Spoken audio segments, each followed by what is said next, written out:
What is good, YouTube? This is DBZ439 coming at you with a very fun and interesting deck profile, and that is ninjas. That's right, I took ninjas to my Fort Worth Dallas regionals, and I got 39th place. Top 48 people out of nearly 500 people get their invites, and I got it with ninjas. Quite frankly, I already got my invite with Vanquish Souls, a couple regionals back for this Nat, so I decided to take a more fun deck. I kind of just wanted to go over my matchups real quick for the event.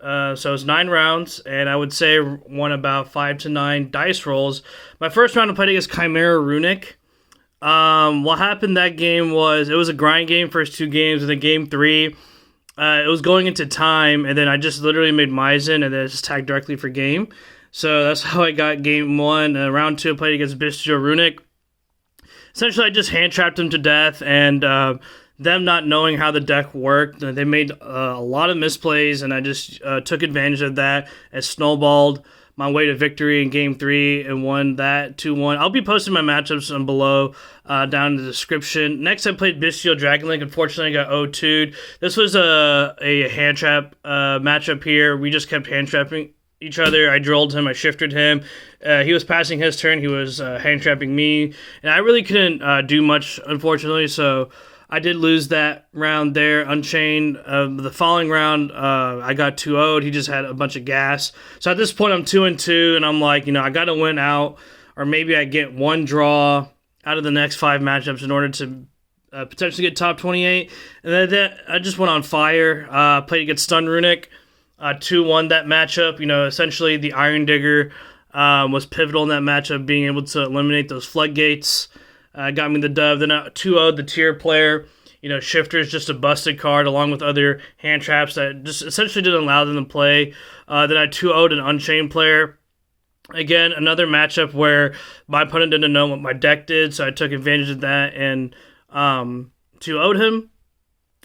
Rescue Ace, it was a draw.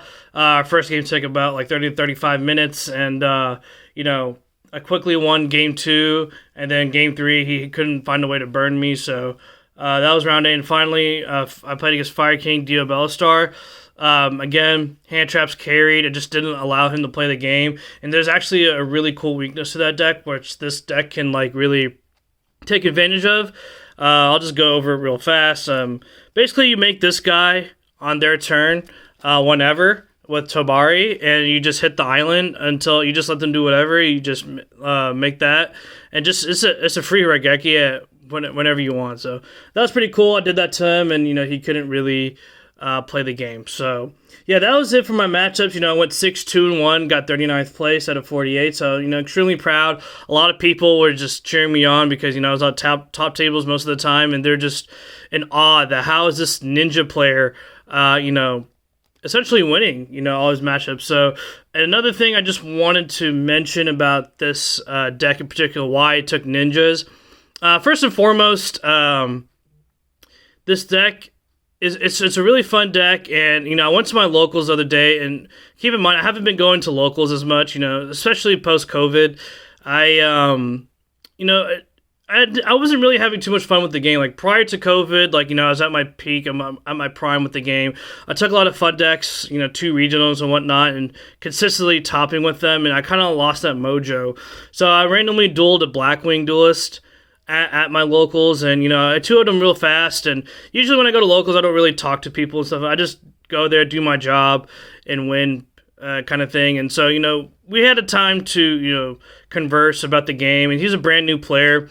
And obviously he was playing Blackwings, but then he showed me his ninja deck, and I was like, man, this deck looked like it had a lot of potential. He's telling me how much fun he was having on Master Duel and whatnot. He's like, just check it out. I bought the whole deck for $10, and so I was like, you know what, screw it. So I went on Master Duel, and I realized how strong this deck was, especially against the Pearly and Kashtira matchup. This deck is really good, and so I was like, you know what, maybe if I just pay $5 on TCG Play, I can get the whole deck, in which I practically did.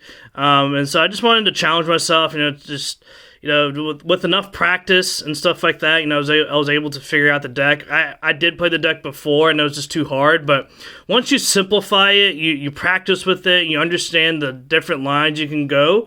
This deck can be very powerful. It has a lot of hidden effects, and the biggest advantage that you'll have playing this deck is that, you know, your opponent doesn't know what the heck you're doing. But if you know what you're doing and you know how your opponent deck plays, you can cater your deck towards your playstyle to that deck and, you know, take full advantage of that. So I know that was quite a bit of an introduction, but I just wanted to give a shout out to my boy Nate. If he's watching this video, you know, you inspired me to play this deck.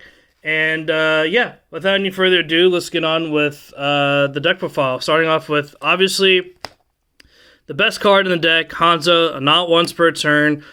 A 1 effect, you know, you just gotta know that it always has to be a chain link 1 in order to resolve. So essentially, when it's normal summon, you can search a Ninjitsu Art card, so like a spell or trap, or on flip summon or special summon, you can search a ninja monster. So basically, the reason why like this deck is good is because like it's a 1-card combo, right? You search, you normal summon this, you search Art of Duplication. Now, like, people are going to, like, ash it, they're going to Veiler, they're going to Impermanence, you know, that's typically right? But, like, if you have extenders, if you have ways to dig through your deck to, like, find the other combo pieces, you don't really care. In fact, you want them to ash this, because if they ash your Duplication or your Dancing Leaves and whatnot, it's very hard for you to play. So, you know, Hanzo needs to resolve. There's ways to dodge it via, you know, having Kagero in the graveyard or whatnot, So yeah, I mean, that's pretty cool. Next, Mitsu, probably one of the better ninja cards. This card is actually amazing. This is the card that actually helps you play around hand traps, and it's an extender herself, and she's an insect, so she's a different type. So basically what I like to do is have her face-up defense position, have like another monster face-down defense position, and then proceed with my combos. So I know for a fact that if they try to nib me, ash me, or whatever, there's so many times where they just don't care to read this card, and like, you know, I punish them for free by just, you know, having another monster face-down, flipping it face-up, and her face-down, and just being able to, you know, pursue with my plays safely. So Mitsu is really good. Next, I would play Triple Tobari. Tobari is actually, like, really good. Basically, the turn he special summon or flip summon, he cannot be destroyed by card effects or by battle. So basically, that will help you survive, and he will stay on the field. So that basically you can use him on the follow-up, either if you need to make contact fusion or to link up into stuff, in which I'll explain when I go in the extra deck. And also during your opponent's main phase of battle phase, you can fuse. And you don't have to use him in particular for the fusion, which is nice. So, like, basically what some people would do is like, oh, you know, they don't want the Mitsu effect to resolve because it's a monster. Okay, battle, try to swing into Mitsu. Okay, cool. Not only did you waste your battle phase, but I have a Tobari on face up on the side of the field. Probably make a Maizen, and then I'll have a Tobari face down, you know, potentially using a duplication. So they're forced to attack the Tobari. They'll get face back up, and it can't be destroyed at battle. So they wasted battle phase, they wasted attack, and you set up, you know, with your Maizen. So it's really powerful. It's great for link climbing.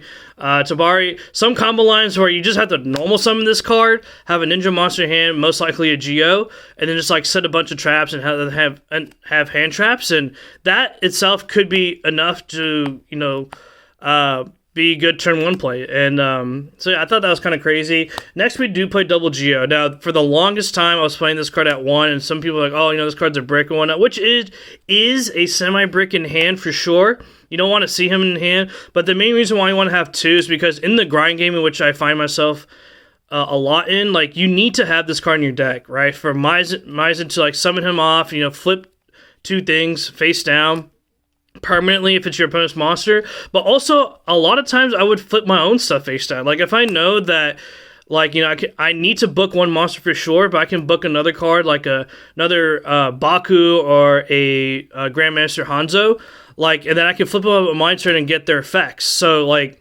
and then also, like, if you have it with Maizen, like, they have to attack that monster. So, you know, you can put him down, face down, and they're forced to attack him, and he's huge, right? So, like, it just makes a lot of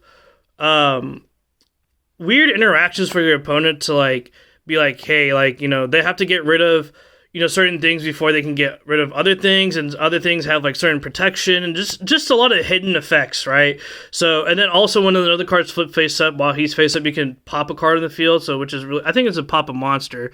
Target 1 card and your opponent controls to destroy it, so that's really good. The one Baku and the one Kagero, these cards are absolutely busted, but I only found myself playing 1 of each, and that was enough. I'll start with Baku. Baku's crazy because it allows you to play the grind game, and it recurs your resources like crazy. especially getting cards like the Iron Digger for you to help you with your OTK lines, as well as getting that extra monster aboard when he's searched or by a card, or by the Iron Digger's effect to add it back. It's really good for recursion and just having the extra body for a fusion material, link material. I love getting this card, getting a notebook back from my graveyard, and then just resolving the notebook. And that notebook is like a +1, and you need all the advantages that you can get, right? So the notebook will allow you to play in the grind games, go second, and it even has like its going first utility. Kagero is also another really good card. Like when he's normal summon, you can special summon a ninja monster from your hand or graveyard face down to defense position. It doesn't specify target, right? So like, one time, or 2 times actually. One time my opponent Bystialed something from a dark, I don't care. I just summoned something else and they DD Crow something else. I'm just like, okay, it's just, they're negging and I'm still like, plussing off of this card, which is great. Also, a lot of times, I really try to get Kagero to the graveyard because there's going to be people who are going to target your cards, right? Whether it was Unchained Anguish, which happened, Effect Veiler, Imperm, all that stuff. You resolve your effect like normal summon Hanzo, and then you'll just chain this card from your graveyard and dodge whatever hand trap it is, and effectively nullify that card while, resolving your effect. So that's very important. And another reason why this deck is thrives right now, at least in this format, and another reason why I haven't been really posting, as of recently, I would have posted this earlier, is because it's a hand trap format. And this deck can play a lot of hand traps because of the utility spots that it has. Also, not that many people are playing board breakers anymore. So, like, this deck loses to board breakers, and, after this recent ban list that just came out, a lot of people are going to ask me what changes I'm going to make, so I'm going to just kind of talk about that towards the end of the video, but I still believe it's going to be a hand trap format, so that this deck is still playable. So it's a very small ninja engine, because you have like about 15 flex spots, so with that being said, I did play 3 Ghost Mourners and Moonlit Chills. This card's actually like pretty good, but I did see myself sided out quite some time. But the main reason why you play this over Veiler is because you can play under Shifter, and then during games 3, in the grind games, when your opponent goes first, if you Moonlit Chill something, it puts a lot of pressure on your opponent. So I love that aspect of that card, and you can play it whenever. Like Veiler says that, it's like only during your opponent's main phase. You can play this card whenever. So that's really strong. Obviously 3 Ashes.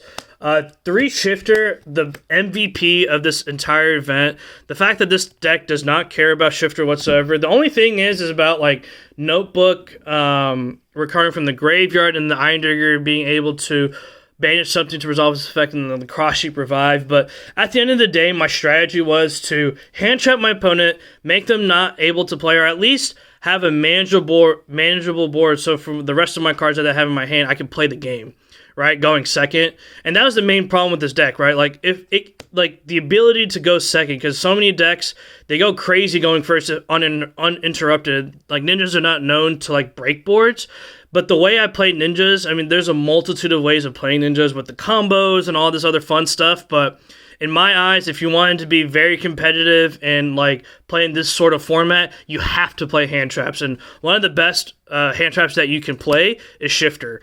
I don't know how many times I dropped Shifter, but every time I did, I felt confident winning that duel, and I'm pretty sure I did win that duel. It did affect Unchained and Rescue Ace to a degree, and at least it made it a lot more manageable for me. So, Shifter's amazing, and then I did play Triple Imperm, of course, also that can play under Shifter as well. Amazing hand traps, play 12. Next I play through Triple Dancing Leaves. This card's actually amazing. Basically, activate this card by targeting a ninja monster or face down defense position monster field, which is the cost. Tribute it, and then if you do special summon a ninja from your deck, and then if this card leaves the field, send that monster to the graveyard. Then I can target a Ninjitsu card from my spell trap zone and return it to the hand, including itself. So basically, like, this is the card that helps you grind, helps you get whatever you need from your deck, and bounce itself back, bounce the duplication or something, and it's really good. Next, I do play the Double Duplication. This card's absolutely amazing. So the theory behind running 2, not 3 or 1. So if you know the 1, 2, 3 rule, You run 1 because like you just need to see the 1 and you can easily search it. And you don't want to break on multiple copies.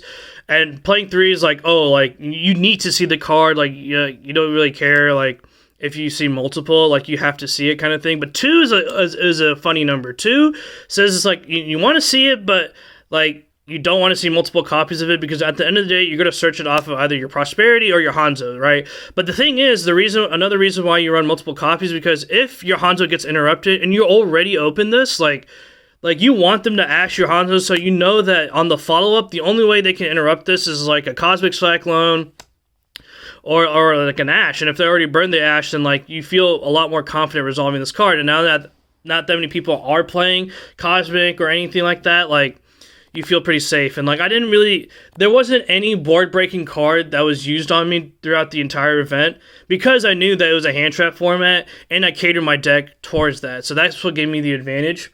Next I did play the 1 Iron Digger. This card is amazing.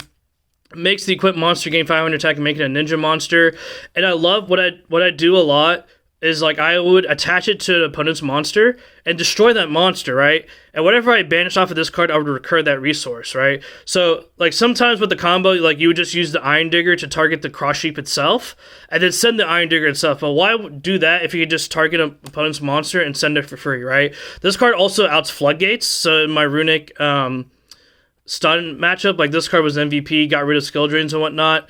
And, made me able to OTK. Next for the one-ofs, I did play Call by the Grave, Rhoda, Instant Fusion. These were flex cards, and then the second duplication was another flex card. So I do have 3 extra spots, and now a lot of people are going to be asking me, why did I not play Book of Moons and stuff like that? For the life of me, I was trying to find space for books and Book of Eclipse. I just felt that it didn't...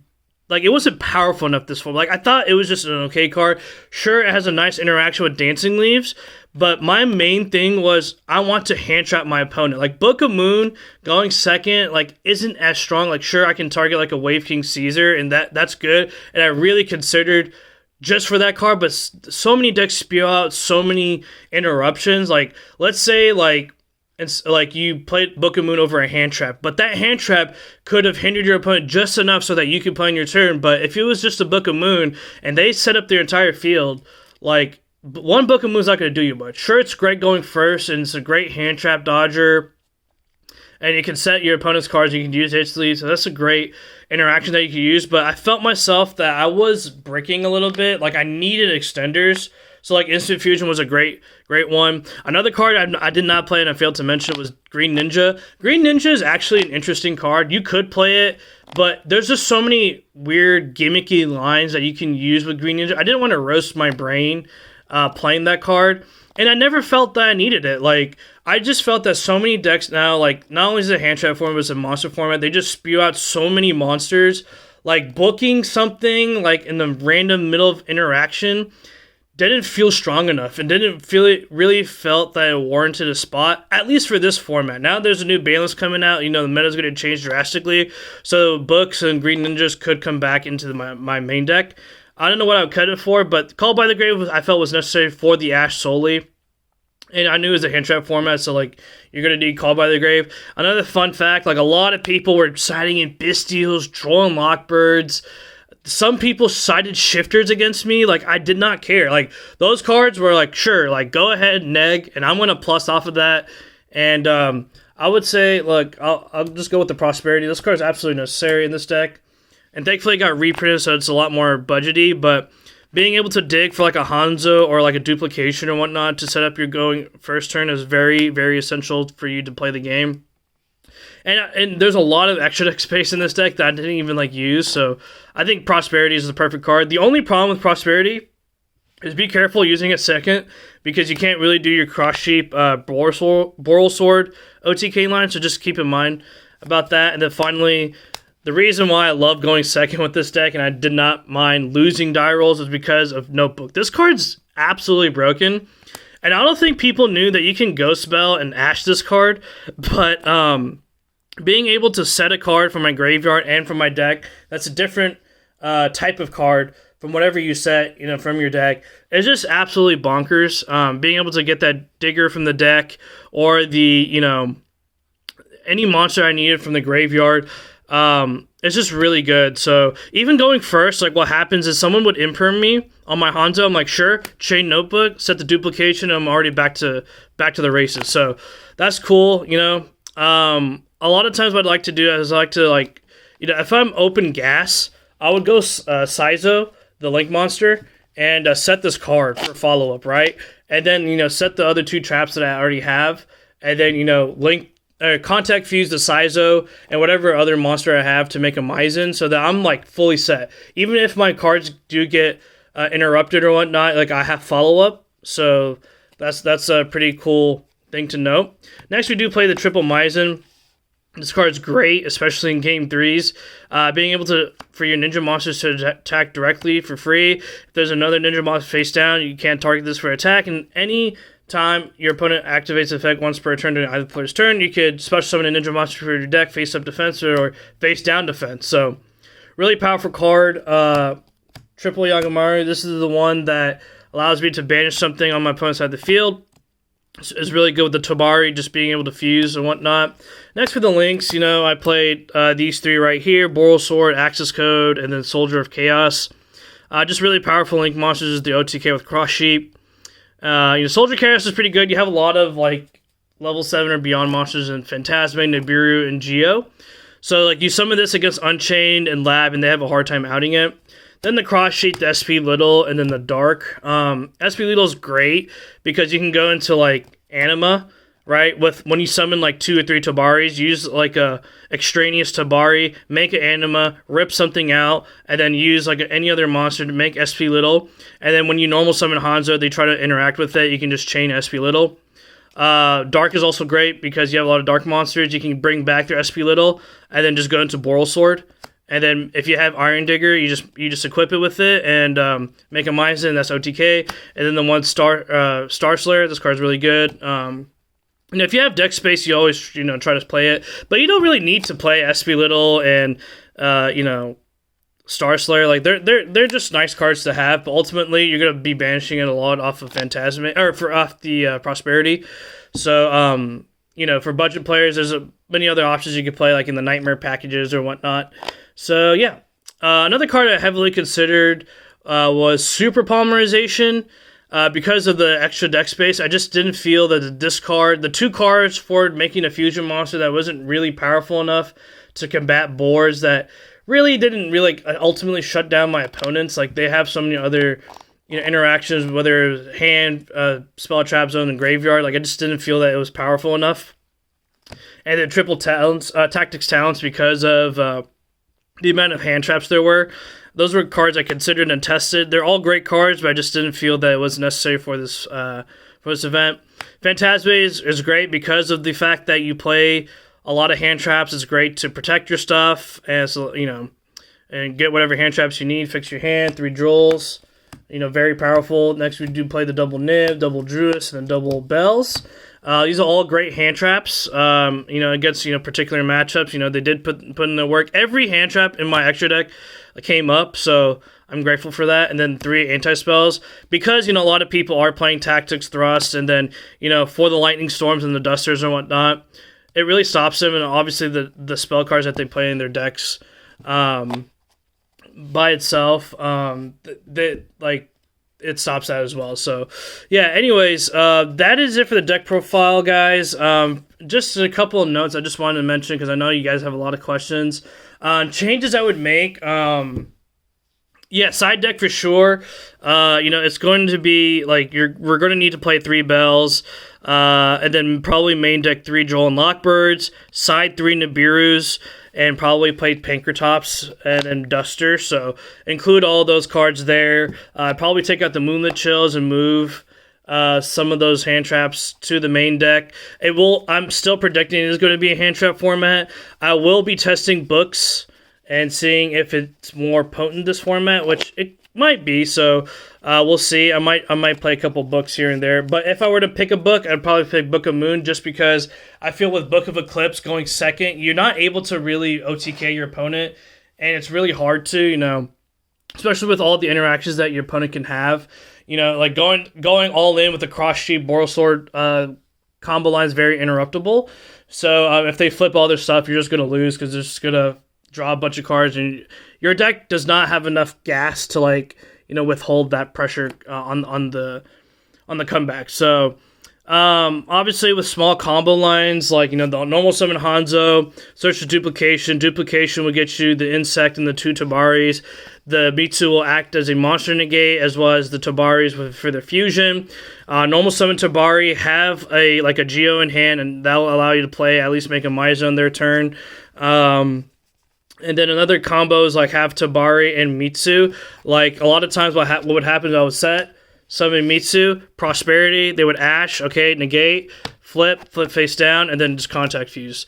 If I have a lot of gas, like I was saying earlier, make the Saizo, set a notebook if you already have the traps. If you don't have the other trap, set the other trap. And then you have an extra monster, make a Mizen.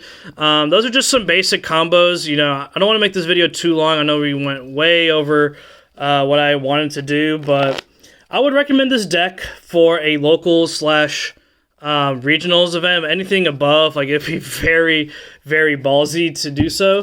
But just have fun, you know, test it out. It's a very cheap deck. You know, I highly recommend it to all the, you know, budget players out there. But it's a very hard deck, so I do recommend, you know, maybe testing on Master Duel. Learn the interactions.